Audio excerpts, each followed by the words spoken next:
Sobre fundo grafite, um triângulo branco à esquerda com a palavra graduação, disciplina Banco de Dados.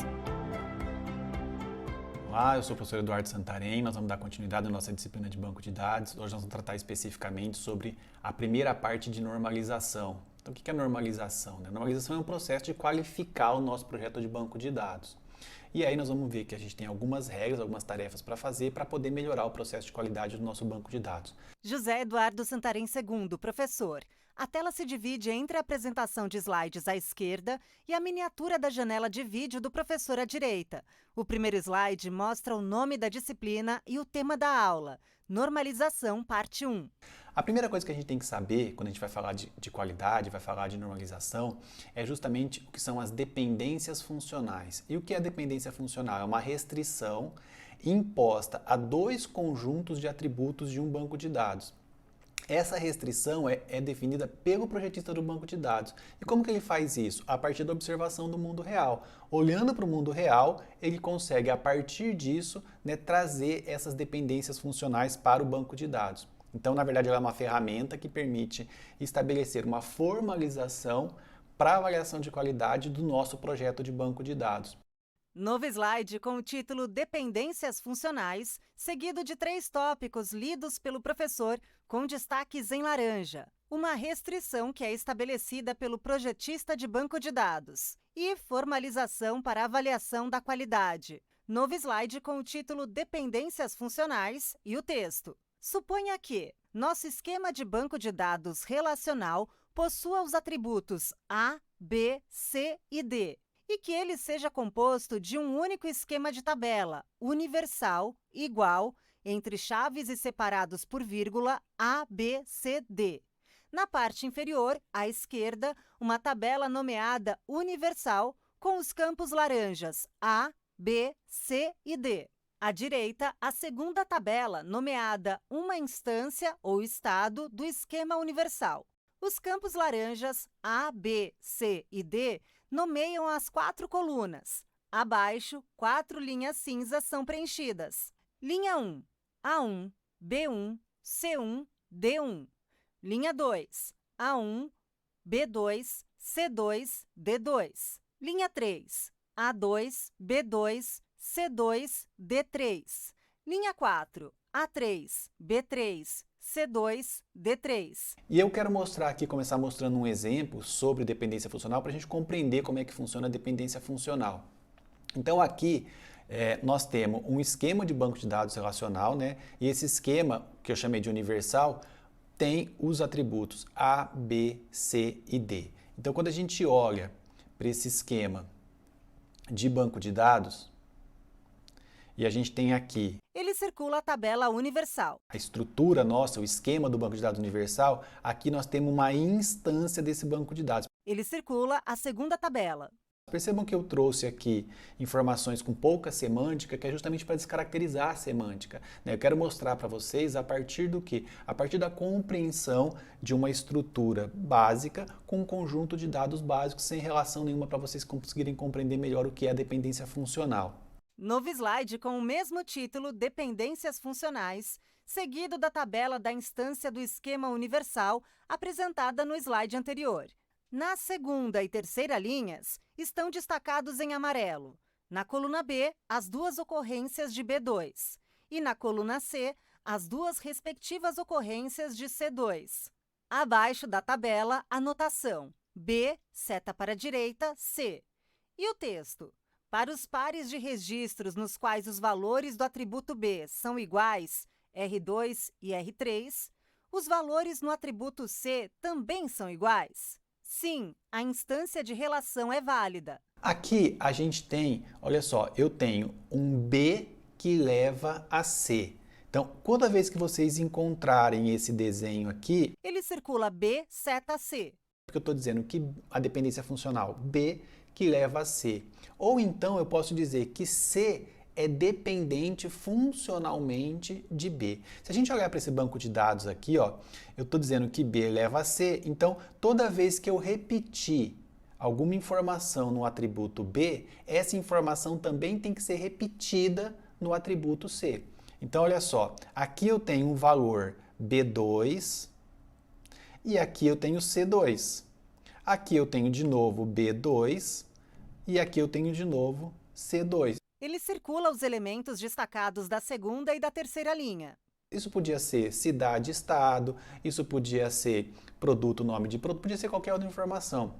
Aqui B2, C2, B2, C2. Percebam que no B1 eu tenho o valor representado aqui de C1 e aqui também no B3 eu tenho o valor representado de C2. O professor se refere aos elementos das colunas B e C que não estão destacados na primeira e na quarta linha.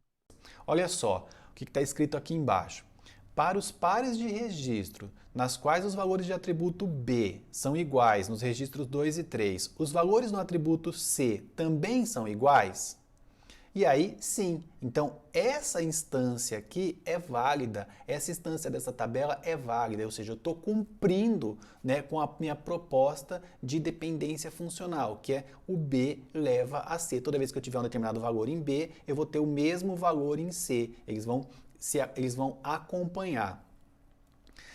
Uma dependência funcional, então, na verdade, é uma propriedade semântica, né, desses atributos escolhidos e, por isso, ela é derivada do conhecimento que o projetista tem do meu minimundo, do meu mundo real, trazendo isso para o banco de dados.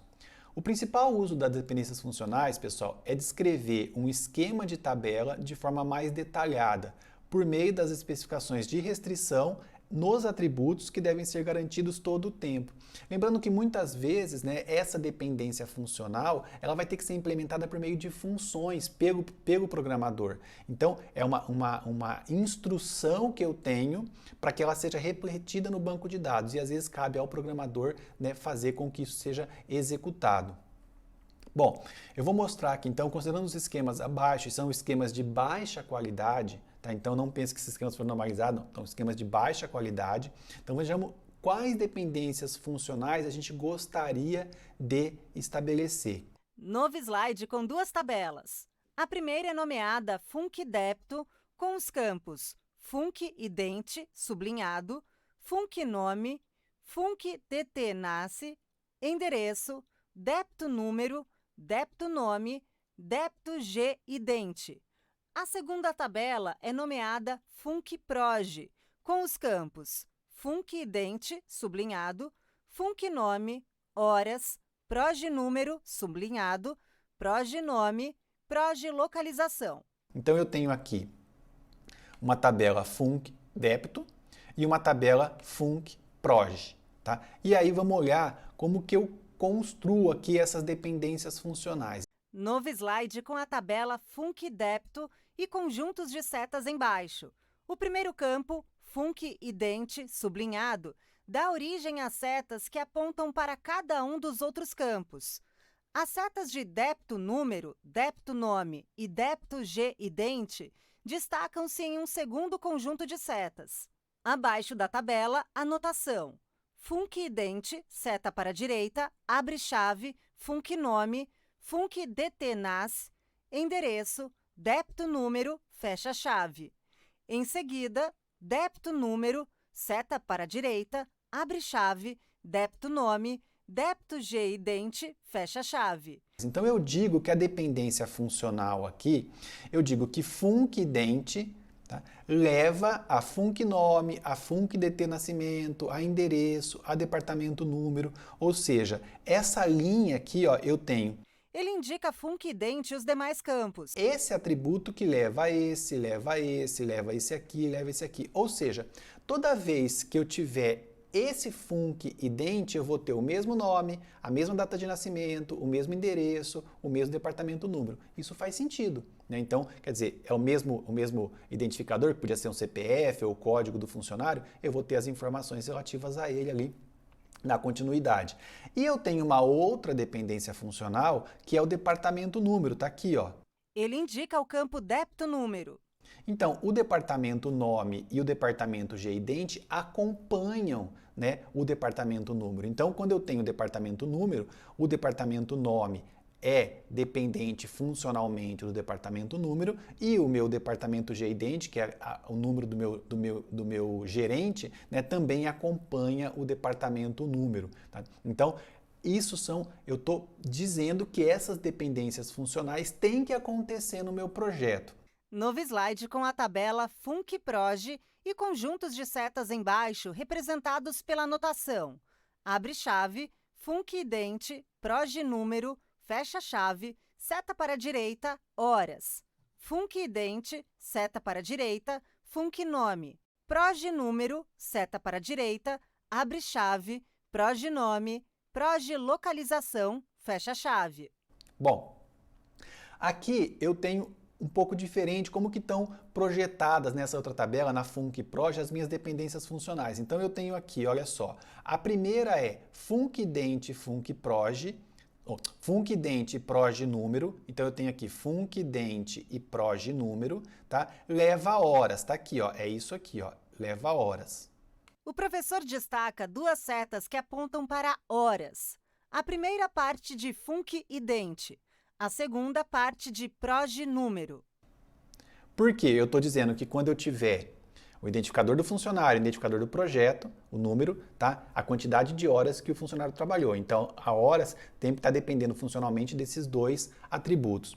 Eu também tenho func-ident e func-nome. Quando eu tenho func-ident e func-nome, que é essa dependência funcional aqui. O professor destaca a seta que parte de func-ident e aponta para func-nome. Que func-ident leva a func-nome. Sempre que eu tiver um nome de funcionário é porque eu tenho aquele mesmo identificador, ali, a mesma informação no func-ident. E eu tenho a minha terceira dependência funcional aqui, que é proj-número para proj-nome, proj-localização. Proj-número para proj-nome e proj-localização. O professor destaca duas setas que partem de proj-número. A primeira aponta para proj-nome, a segunda para proj-localização. Então percebam que proj-nome e proj-localização são atributos que são dependentes funcionalmente de proj-número. Toda vez que eu tiver um número de projeto, o nome e a localização desse projeto vão ser os mesmos, então eles têm que acompanhar no esquema da minha tabela. É assim que eu estruturo as minhas dependências funcionais e é assim que eu apresento as dependências funcionais. Então, não pode haver instâncias de relação no banco de dados que violem as dependências funcionais estabelecidas pelo projetista do banco de dados. Ou seja, a gente tem que garantir, né, que as dependências funcionais não serão violadas. Então, quando eu determino isso como projetista do banco de dados, a gente tem que olhar para ver se isso está sendo realmente implementado no banco de dados e depois até quando isso for implementado como sistema.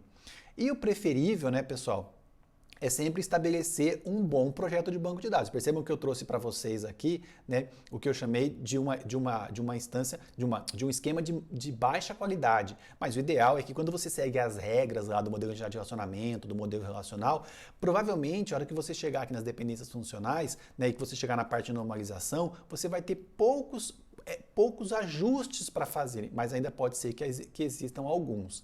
E a segunda parte é sempre fazer o quê? Implementando funções para garantir essas dependências funcionais. Bom, e quando a gente compreende as dependências funcionais, a gente vai partir para compreender o que são as formas normais. Tá? Então, é interessante saber que a qualidade de um projeto de banco de dados pode ser sim medido a partir da verificação da forma normal em que ele alcança. Então, conforme o banco de dados avança nas formas normais, a gente pode garantir que ele vai ter mais qualidade.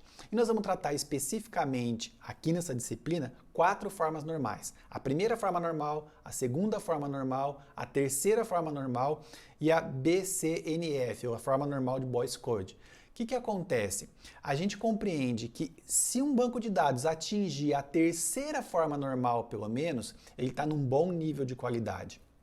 E vocês vão encontrar na literatura outras formas normais ainda, mas a gente entende que a partir do momento que você implementa e você consegue trazer o banco de dados para pelo menos a terceira forma normal, é porque a gente atingiu um bom nível.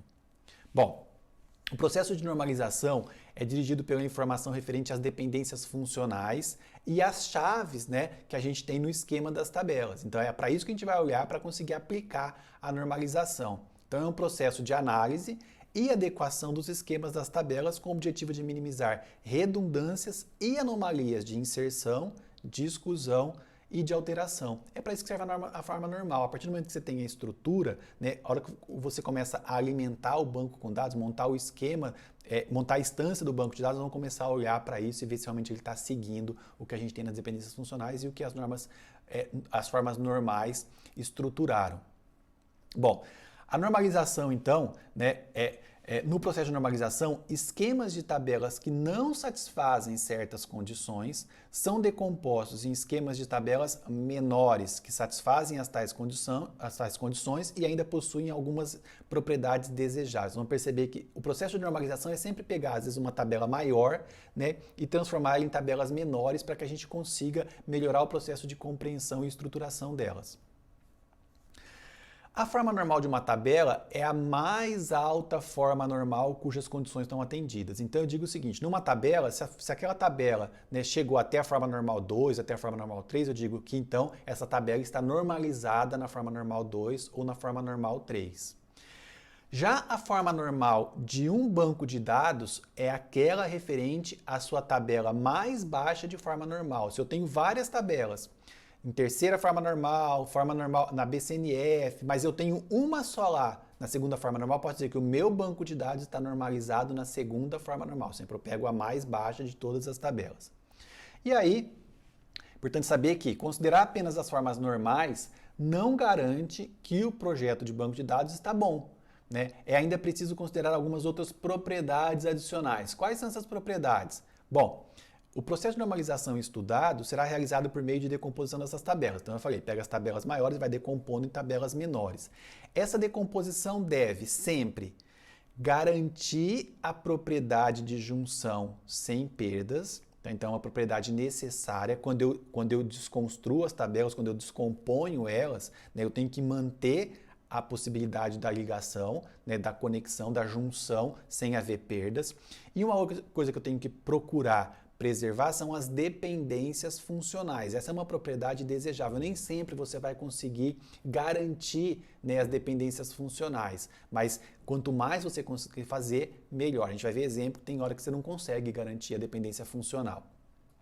Bom, a primeira forma normal, né, ela não permite tabelas dentro de tabelas, ou tabelas como valores de atributos dentro dos registros. Então, eu não permito informações de tabela aninhada dentro de uma tabela ou valores, né, que não são atômicos. Então, é necessário, o único valor permitido pela primeira forma normal, pela 1NF, é o valor atômico, um valor único.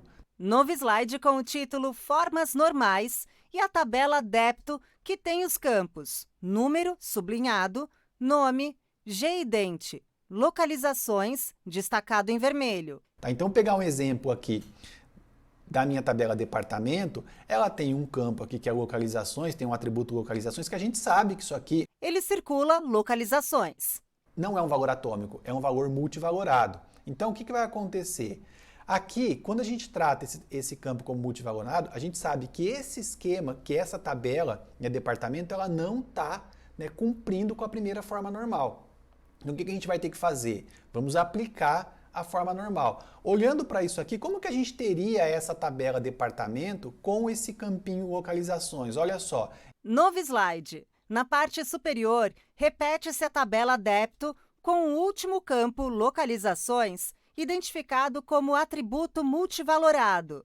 Abaixo, outra tabela, cujas colunas são os campos de depto e as 4 linhas estão preenchidas com os dados. 1. Administração, 1163, São Paulo. 2. Contabilidade, 1164, São Paulo. 3. Engenharia, 1165, São Paulo, Campinas, Sorocaba. 5. Marketing, 1167, São Paulo, Campinas. O professor circula os números 1 e 2, depois destaca as localizações. Eu tenho aqui o número dos departamentos, né? E aqui na frente, ó, eu tenho São Paulo, mas aqui, por exemplo, São Paulo, Campinas e Sorocaba já seriam valores, tá, que não representariam um valor atômico, é um valor multivalorado. Não pode, então não está na primeira forma normal. Como que a gente normaliza? Tá? A gente vai pegar essa tabela e a gente vai montar 2 esquemas de tabela novos. Então aqui a gente vai partir a ter 2 novos esquemas. Novo slide com o subtítulo Normalizando, seguido da tabela depto. Uma seta para baixo indica outras 2 tabelas. Depto B, com os campos número sublinhado, nome e G-idente. A segunda tabela é Depto Locs, com os campos sublinhados, número e localização. Ao final do slide, a conclusão. Os dois novos esquemas da tabela estão na 1NF. Olhando para essa tabela, como que acontece? Eu vou pegar e vou repetir aqui esse departamento como departamento B, tá? É a mesma tabela, né? Só coloquei um nome diferente para vocês entenderem que eu separei em duas, então a primeira de cima não vai mais existir, vão existir essas duas. Departamento B com número, nome e o G idêntico, que eram atributos que já faziam parte aqui, e eu vou normalizar localizações. Como que funciona? Número e localização. O número é a relação que eu tenho para a tabela anterior, a minha chave primária, mantenho essa chave primária e coloco mais um campo localização também como chave primária. Percebam que é muito parecido com o que a gente fazia quando a gente estava fazendo o modelo de entidade de relacionamento para modelo relacional no mapeamento. É exatamente o mesmo processo. É que às vezes escapa alguma coisa que passa. Então, no processo de normalização, isso a gente vai corrigir, né? Então, os dois novos esquemas de tabela agora passam a estar atendendo a primeira forma normal. Novo slide com 3 tabelas. Débito está no canto superior esquerdo e tem 4 colunas: número, nome, G-idente e localizações, e 4 linhas, conforme slide anterior. Uma seta para baixo indica a tabela Débito B com 3 colunas: número, nome, G-idente e 4 linhas com os dados. 1. Administração 1163. 2. Contabilidade 1164. 3. Engenharia 1165. 5. Marketing 1167.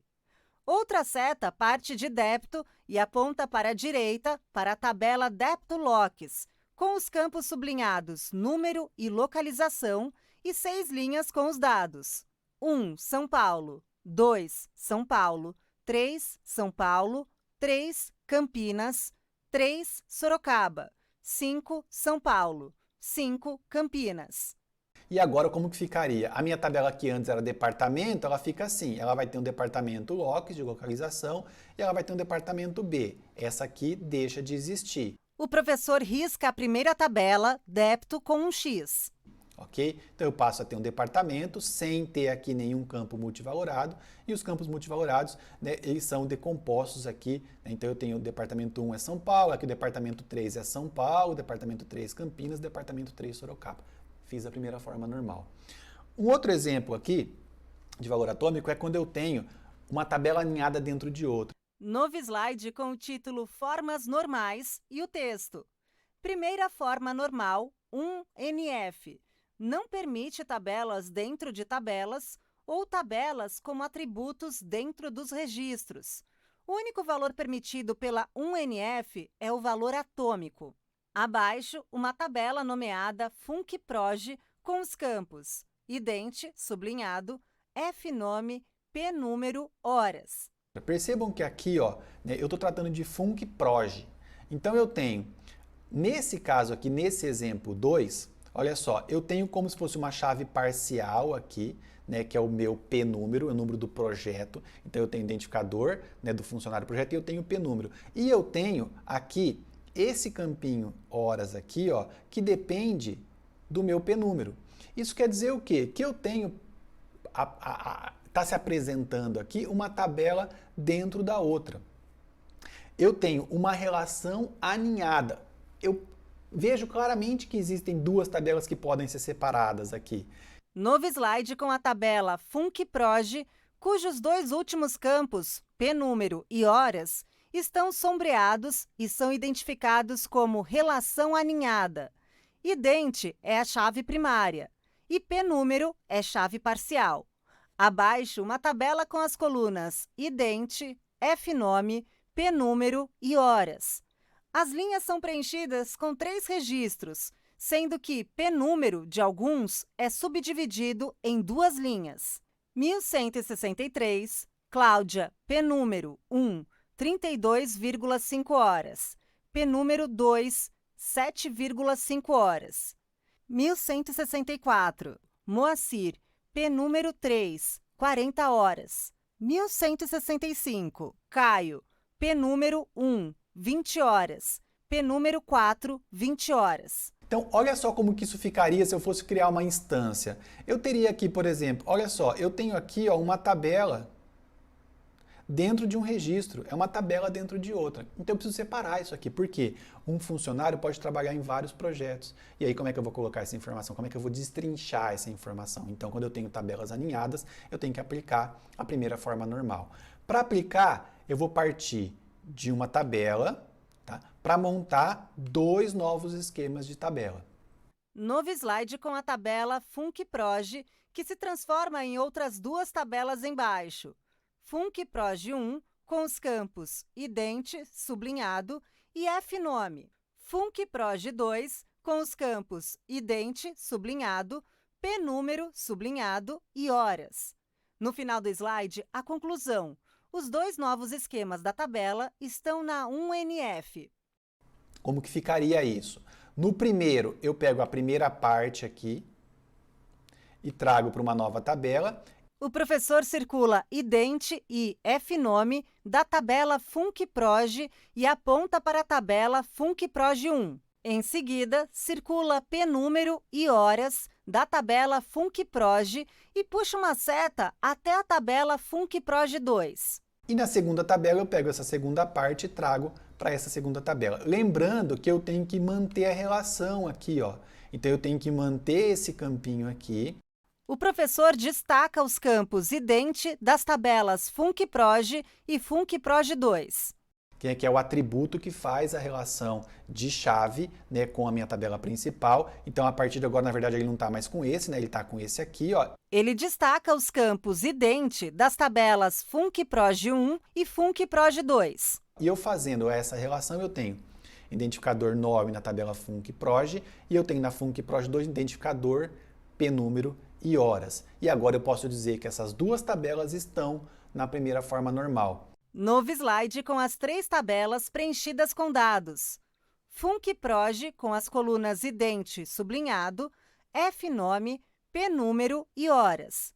As linhas são preenchidas com 3 registros, sendo que pnúmero de alguns é subdividido em 2 linhas. 1163, Cláudia, pnúmero 1, 32,5 horas, pnúmero 2, 7,5 horas. 1164, Moacir, pnúmero 3, 40 horas. 1165, Caio, pnúmero 1, 20 horas. Pnúmero 4, 20 horas. Uma seta para baixo indica a tabela FuncProj 1 com as colunas idente sublinhado e fnome. 3 linhas estão preenchidas. 1163, Cláudio. 1164, Moacir. 1165, Caio. Outra seta parte de FuncProj e aponta para a direita, onde está a tabela FuncProj 2, com os campos idente, número e horas, todos sublinhados. Embaixo, 5 linhas preenchidas com os dados. 1163, 1, 32,5.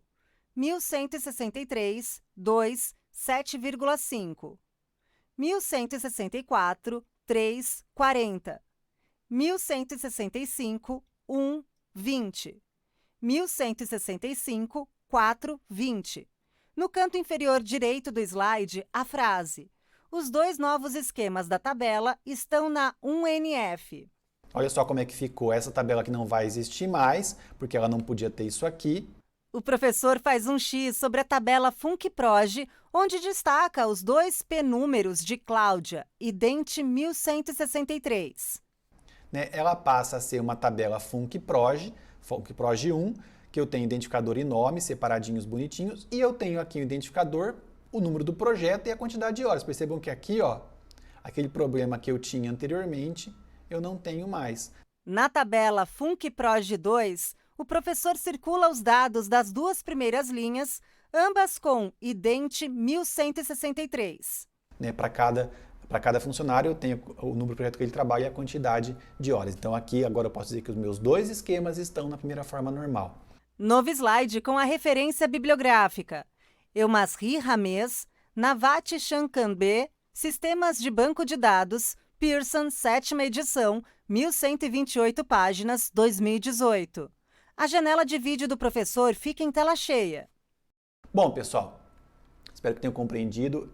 É muito importante que vocês façam os exercícios de apoio da semana aí, né, para conseguir construir esse processo da primeira forma normal. Na próxima aula a gente vai falar sobre a segunda, a terceira e a forma normal de Boy Scout. Até mais. Linhas retas se cruzam em um esboço das letras T e V, que são preenchidas em vermelho e compõem o logo da Univesp TV, Universidade Virtual do Estado de São Paulo, univesptv.com.br.